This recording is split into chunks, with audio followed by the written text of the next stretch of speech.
vous invite à ouvrir votre Bible dans le livre de Ésaïe, le prophète Ésaïe, et le chapitre 55. Cherchez ce chapitre merveilleux, 55. On est dans une série, on va reprendre un peu toute l'étude de ce livre Ésaïe. Mais là, je vous donne un peu un avant-goût avec ce chapitre 55. Et on va en faire la lecture, si vous voulez bien.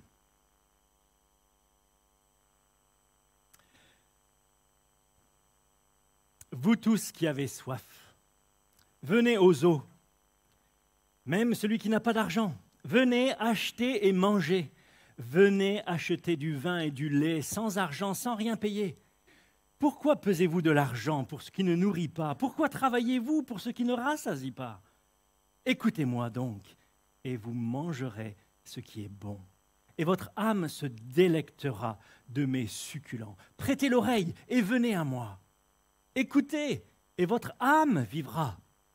Je traiterai avec vous une alliance éternelle pour rendre durables mes faveurs envers David.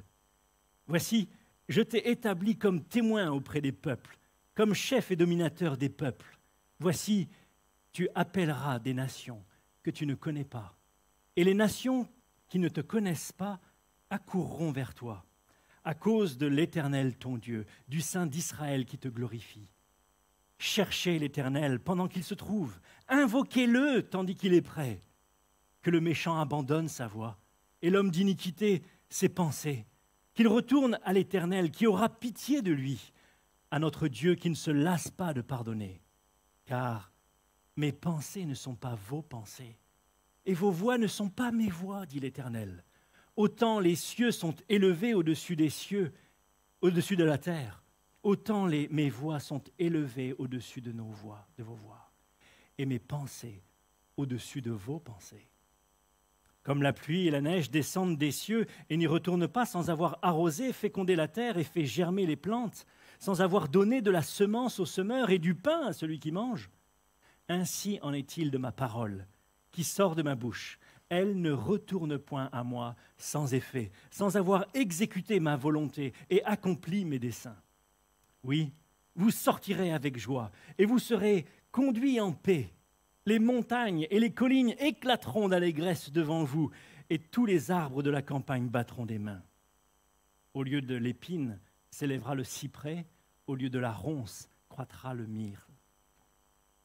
Et ce sera pour l'Éternel une gloire, un monument perpétuel, impérissable. Jusqu'ici, la parole de notre Dieu. Cette semaine, notre famille a reçu un faire-part de mariage, une belle invitation à des noces. Parfois, on est juste invité à la cérémonie, au vin d'honneur, mais là, on est invité à tout, même à revenir le lendemain. Lors d'un mariage, on fait ce qu'il y a de mieux en fonction de nos moyens, bien sûr. Mais tout est réfléchi.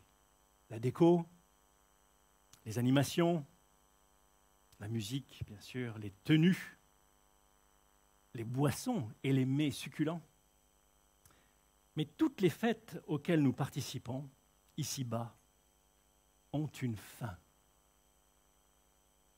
Et de retour à la triste réalité de nos vies, parfois, est difficile.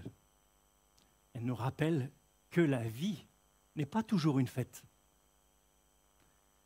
Et ce qui gâche la fête dans nos vies, alors c'est parfois des circonstances difficiles. La maladie, les guerres, des catastrophes naturelles dévastatrices. Mais plus encore, ce qui gâche la fête de nos vies. Ce qui nous empêche d'être véritablement heureux, c'est nous-mêmes. C'est notre propre cœur et nos réactions égoïstes, notre cœur jaloux, menteur, notre cœur orgueilleux, cupide. Tout cela affecte nos vies et gâche la fête, nos relations avec nos semblables. On est à la fois victime du péché des autres, mais on est aussi coupable dans nos attitudes. Et même avec nos proches, même ceux que l'on a choisi d'aimer, on n'y arrive pas. Notre conjoint, on commence par une fête, on commence par un voyage de noces, une lune de miel, et puis tôt ou tard, le péché réapparaît et gâche la fête, parfois jusqu'à la rupture. Pourtant, au plus profond de nous, on aspire tous à une fête qui ne finirait jamais. On a soif d'être libre du péché. On a faim d'une véritable communion avec notre Créateur et aussi avec nos prochains.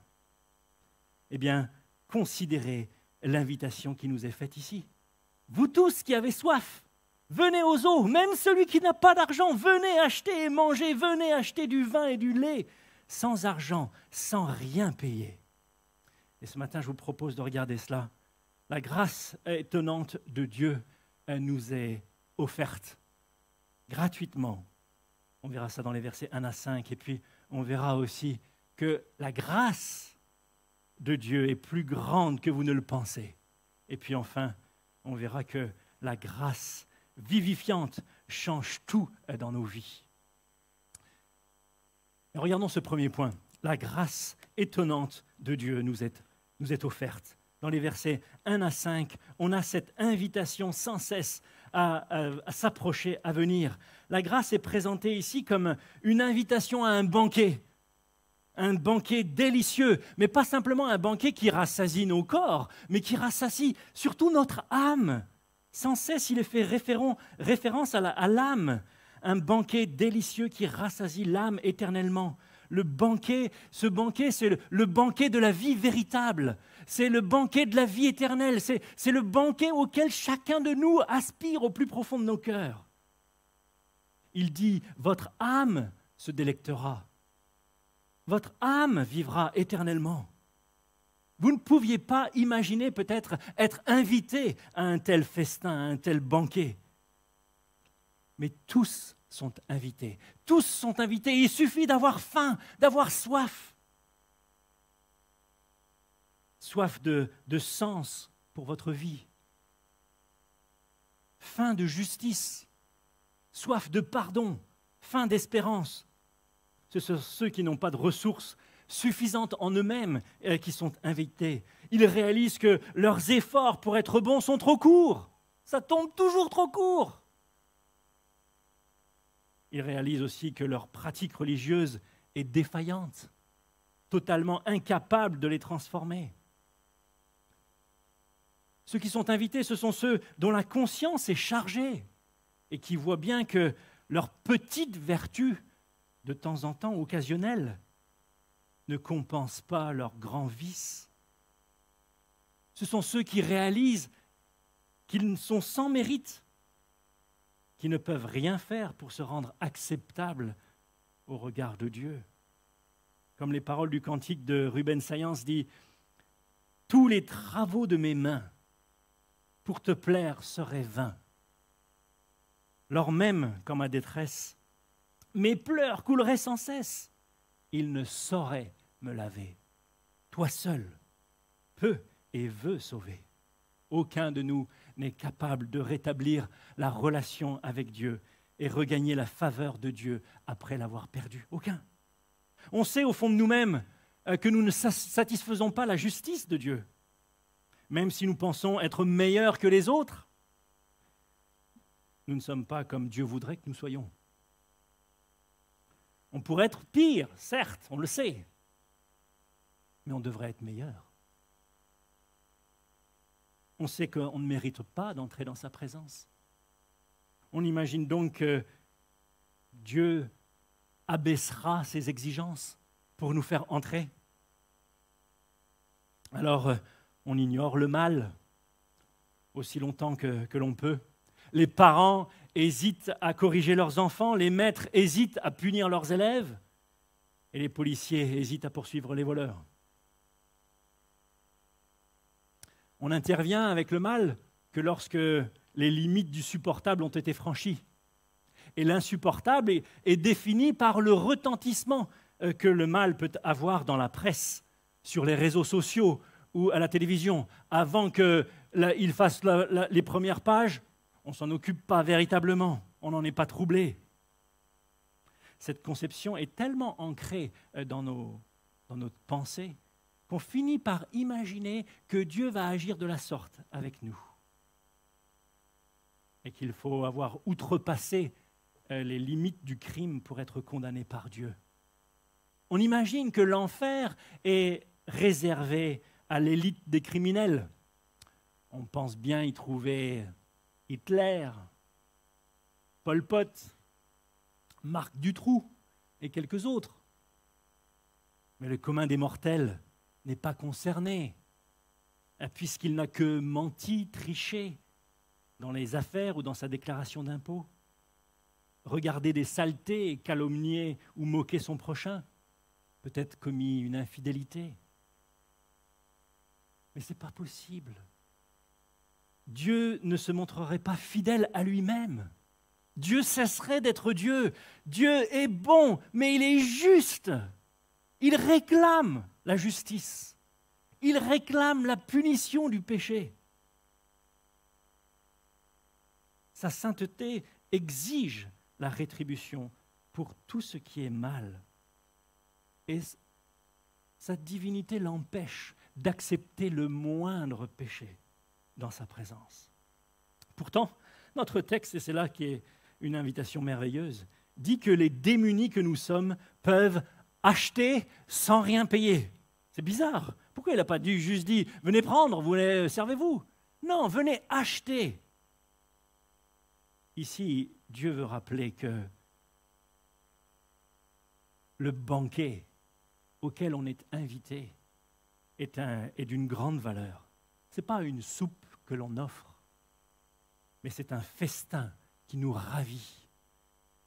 Ici, il est fait mention du vin et du lait, et dans la littérature biblique, ce sont les symboles de l'abondance. Mais au fond, ce banquet est inaccessible pour nous, puisque trop coûteux. Et pourtant, on peut acheter sans rien payer. Pourquoi ? Parce que c'est déjà payé. C'est payé par le serviteur de l'Éternel qui a donné sa vie pour nous. Au chapitre 53, au verset 5, il est dit « Mais il était blessé pour nos péchés, le serviteur de l'Éternel. Il était brisé pour nos iniquités. Le châtiment qui nous donne la paix est tombé sur lui. Et c'est par ses meurtrissures que nous sommes guéris. » Oui, nous pouvons être pardonnés à cause de la grâce de Dieu. Pour nous, c'est gratuit. Mais Dieu a payé le prix fort, la mort de son Fils bien-aimé sur la croix. Oh, pas besoin de s'efforcer, pas besoin de travailler, simplement venir. Au verset 3, il n'est plus question de venir simplement à une fête, mais de venir à une relation personnelle. Prêtez l'oreille et venez à moi, écoutez et votre âme vivra. Je traiterai avec vous une alliance éternelle. C'est Dieu qui nous invite, c'est lui qui est le festin pour nos vies. Tout le monde peut venir. Mais peut-être vous hésitez encore. Vous hésitez encore. Alors, laissez-moi vous lire la suite de son encouragement. Sa grâce est plus grande que vous ne le pensez. Au verset 6, il dit « Cherchez l'Éternel pendant qu'il est temps. Invoquez-le. Que le méchant abandonne sa voie, l'homme d'iniquité ses pensées, qu'il retourne à l'Éternel qui aura pitié de lui. » Voilà un encouragement merveilleux pour tous ceux qui pensent qu'ils en ont trop fait, pour qu'ils puissent encore être aimés, pour ceux qui ont si souvent méprisé et résisté peut-être à l'invitation divine à venir à lui. Peut-être vous craignez d'avoir lassé sa patience, mais sa grâce est plus grande. Tournez-vous vers Dieu, il aura pitié de vous. Il ne se lasse pas de pardonner parce qu'il est gracieux. John Newton est surtout connu aujourd'hui pour ce cantique qu'il a écrit en 1773. C'était « Grâce, Amazing Grace », grâce infinie. John Newton avait eu une vie terrifiante de péché. Il a renié sa foi quand il était jeune. Toute ressemblance avec les personnes ayant témoigné récemment est fortuite. Il est devenu marin, mais ensuite il a déserté de la Royal Navy. Alors il a été puni et il a été envoyé pour travailler sur un navire négrier qui faisait l'Afrique vers l'Angleterre. Beaucoup de ces esclaves mouraient pendant la traversée. Même dans une atmosphère aussi cruelle et inhumaine, le comportement haineux de John Newton est devenu célèbre au sein de l'équipage. Un jour, au sein d'une grande tempête, terrible tempête en mer, il a crié comme un appel à l'aide. « Ô Dieu, Seigneur, aie pitié de nous !» La tempête à peine calmée, Newton a commencé à réfléchir à l'appel qu'il avait lancé. Et une question et la réponse qu'il venait de recevoir. Et une question a trotté dans sa tête. Quel Dieu pourrait aimer un pécheur comme moi? Quel Dieu est capable de pardonner un pécheur comme moi, qui ait fait mourir des personnes? Par la suite, John Newton a trouvé la réponse en Jésus-Christ. Voilà ce Dieu gracieux.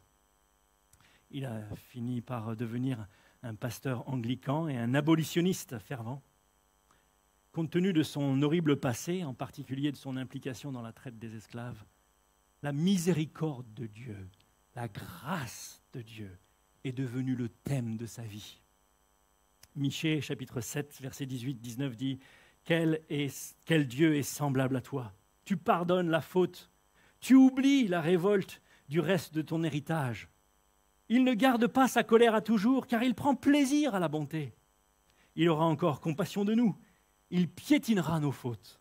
Tu jetteras au fond de la mer tous leurs péchés. » Et au verset 8 et 9, il est dit « Car mes pensées ne sont pas vos pensées, et vos voix ne sont pas mes voix, dit l'Éternel. Autant les cieux sont élevés au-dessus de la terre, autant mes voix sont élevées au-dessus de vos voix et mes pensées au-dessus de vos pensées. » Comme Newton, vous pensez peut-être, quel Dieu pourrait aimer un pécheur comme moi?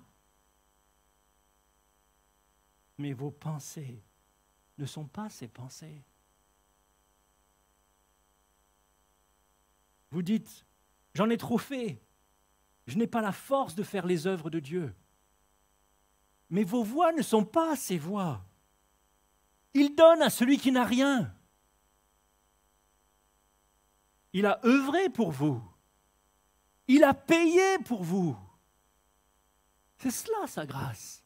La grâce fonctionne complètement d'une manière différente de ce que nous fonctionnons naturellement.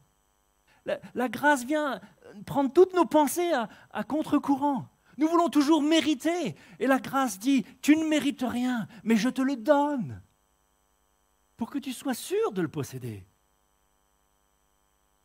Ainsi, la grâce de Dieu, c'est l'amour divin qui est librement manifesté envers des pécheurs coupables, indépendamment de leur mérite. Il y avait une mère avec son fils et sa fille qui s'étaient réfugiés dans un arbre lors d'une crue terrible. Et déjà, l'arbre, sous la pression de l'eau, sous la force des vents, commençait à montrer quelques signes de faiblesse. Et les pompiers se sont portés à leur secours, mais en raison des déchets qui étaient charriés par la crue, par les eaux, ils n'ont pas pu s'approcher véritablement de l'arbre. Alors ils sont arrivés, ils ont appelé, ils ont dit « Sautez, sautez !» Et le fils s'est jeté, il a atterri sur le bateau. Et puis, ils ont invité la fille, allez, maintenant, vas-y, saute. Et la fille a sauté, et puis elle s'est ratée, elle est tombée à l'eau. Aussitôt, les pompiers l'ont attrapée, l'ont secourue. Et puis restait la mère, et la mère hésitait, elle parlementait, et eux criaient « Sautez maintenant, sautez maintenant !» Et puis, l'arbre s'est effondré. Elle a été prise dans les branches à couler.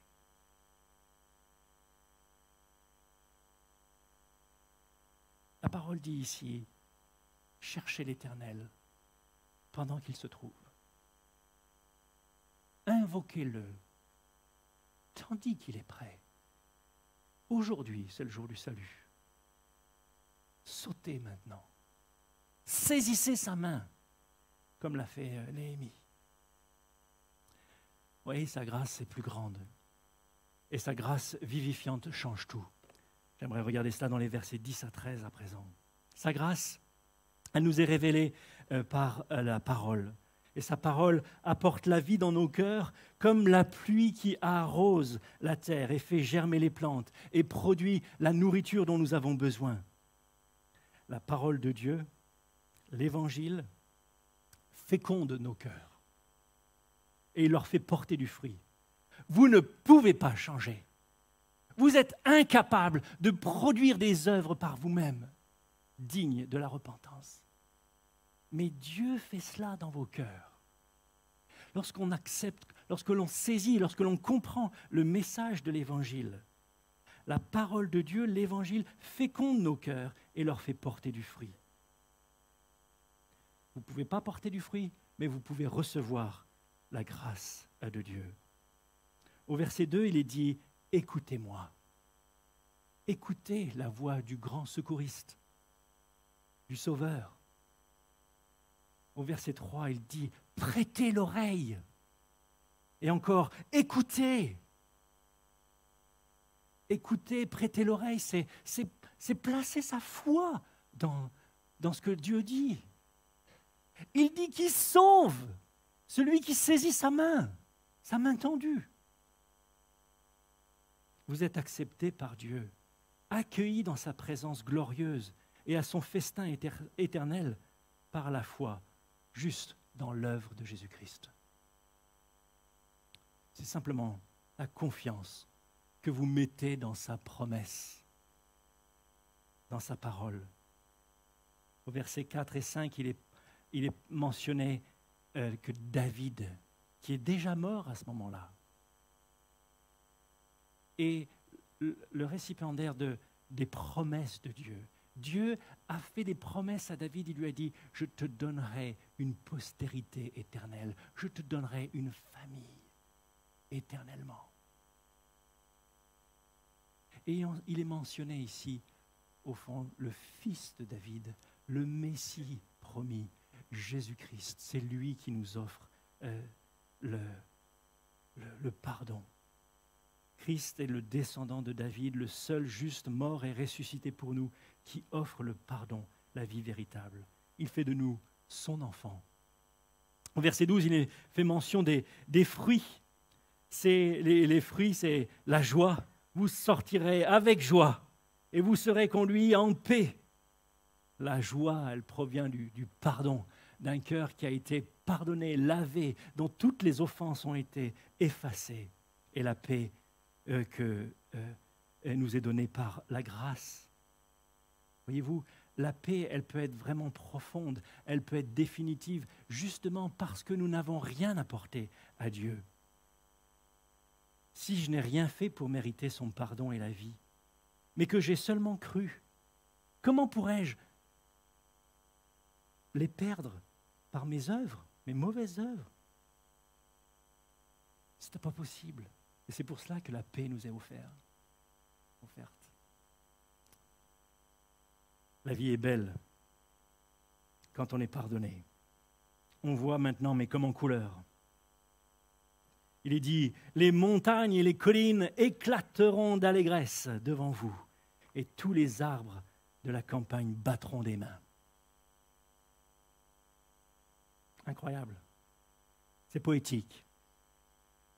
Les montagnes ne chantent pas, les arbres des champs ne battent pas des mains, n'ont pas de mains même. Et c'est juste pour dire, votre vie va être transformée.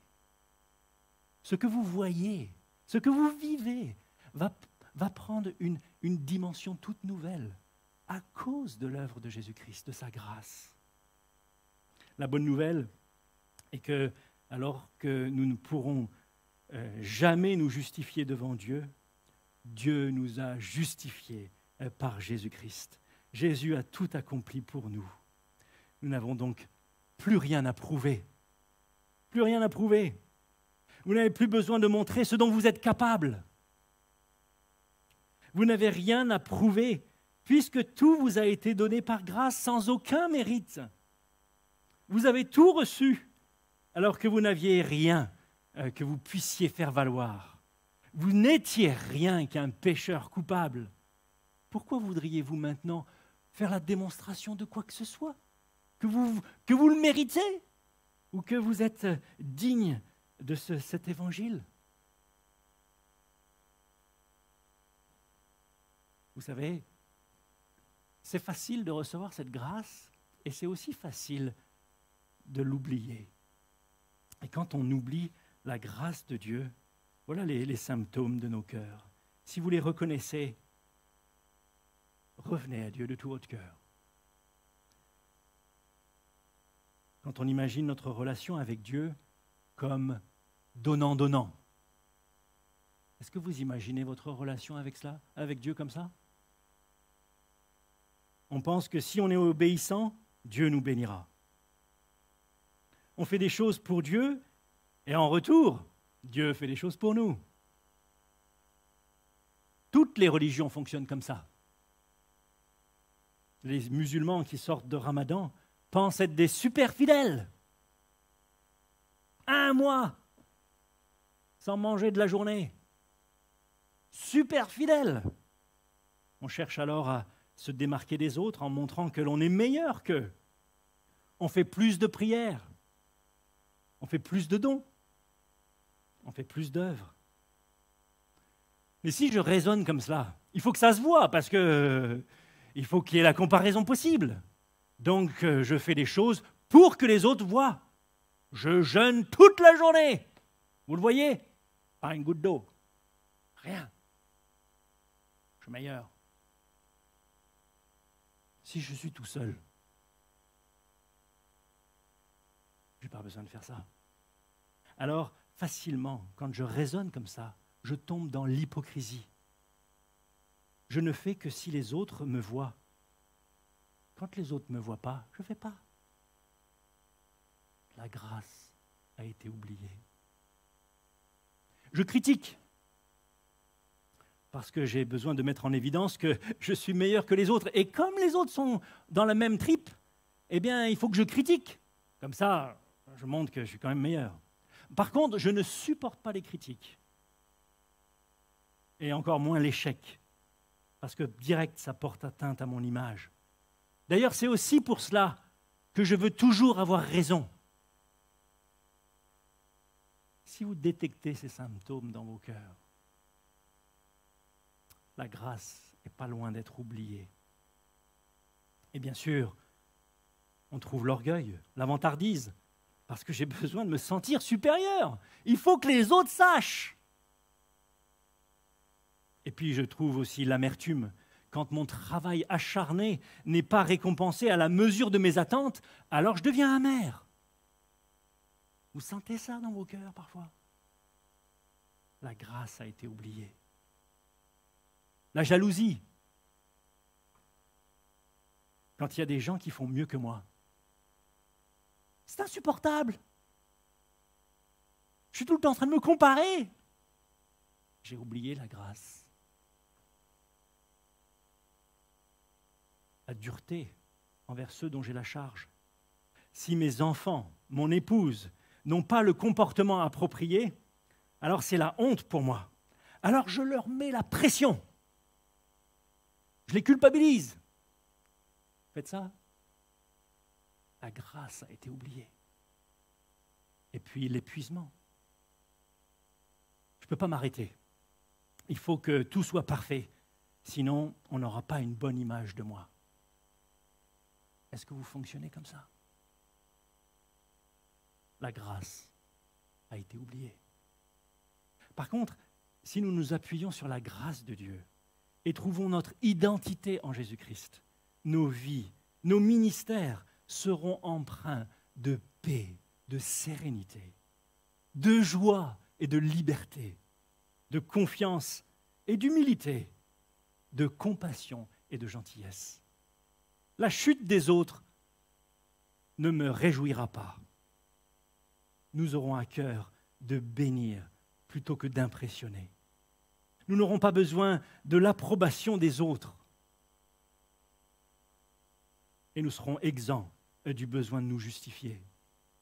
Nos vies seront transparentes et parfois même vulnérables parce que nous n'éprouvons pas le besoin de cacher notre péché.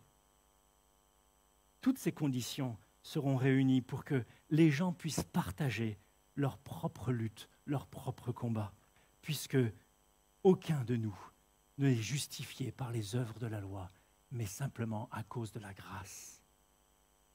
Le verset 13 termine ce chapitre en disant « Au lieu de l'épine s'élèvera le cyprès, au lieu de la ronce croîtra le myrte. Et ce sera pour l'Éternel une gloire, un monument perpétuel, impérissable. Le monde maudit, le monde où poussent les épines et les ronces est définitivement changé. Toutes ces ronces, toutes ces épines que nous produisons lorsque nous oublions la grâce, nous devenons amers, jaloux, sans cesse à reprocher, nous sommes épuisés. Tout cela, ce sont des épines que porte la malédiction de ce monde. Et il dit, tout cela sera changé. Vos vies changées seront aussi alors un monument impérissable à la gloire de Dieu, à la louange de sa grâce, comme Newton qui a écrit ce chant si beau et qui a renseigné de si nombreuses âmes sur la grâce amazing, la grâce étonnante de Dieu. Alors, si vous n'avez pas encore répondu à l'invitation divine, au banquet, n'attendez pas. Saisissez sa main, comme Néhémie l'a fait. Saisissez la main de Christ. Croyez en Jésus, qui satisfait la justice de Dieu pour vous. Il a payé pour vous. Cessez de vous confier dans ce que vous avez fait ou pourriez faire. Simplement, repentez-vous. Repentez-vous d'avoir cherché à vous sauver vous-même par vos œuvres. Repentez-vous d'avoir cherché à vous sauver vous-même par vos efforts et acceptez sa grâce. Vous êtes plus pécheur que vous ne le pensez, mais vous êtes aussi plus aimé que vous ne pouvez l'imaginer. Si vous avez déjà répondu à la grâce de Dieu, à cette invitation divine, n'essayez pas de prouver maintenant que vous le méritez en vous efforçant de gagner sa faveur, mais continuez à jouir joyeusement du banquet offert par Christ. La grâce, lorsqu'elle est bien comprise, produit une vie de gratitude envers Dieu. Une vie joyeuse, mais de gratitude, de reconnaissance. Une vie qui est une louange à la gloire de sa grâce. Une vie pour laquelle on ne dit pas « Oh, quel grand homme !» mais une vie pour laquelle on dit « Oh, quel grand Dieu !» Quel Dieu si gracieux. Que Dieu nous vienne en aide. Si vous n'avez jamais répondu à l'invitation de Dieu, que vous voudriez le faire aujourd'hui, dites comme Newton, « Seigneur, aie pitié de moi. Seigneur, fais-moi grâce. Je crois en Christ. » Et puis, si vous avez le sentiment d'être atteint par tous ces symptômes décrits, qui montrent que vous êtes en train d'oublier la grâce de Dieu pour vous. Cherchez l'Éternel, tandis qu'il est prêt. Invoquez-le.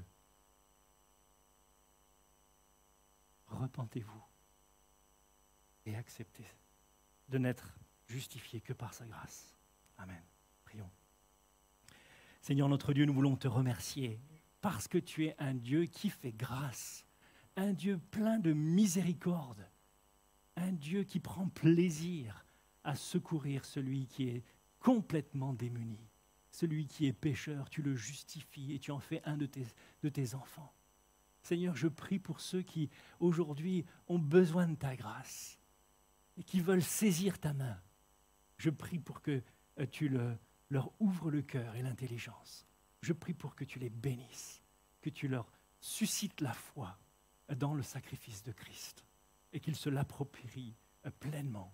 Je prie aussi pour ceux qui peuvent être troublés par tous les symptômes d'un cœur qui est en train d'oublier la grâce.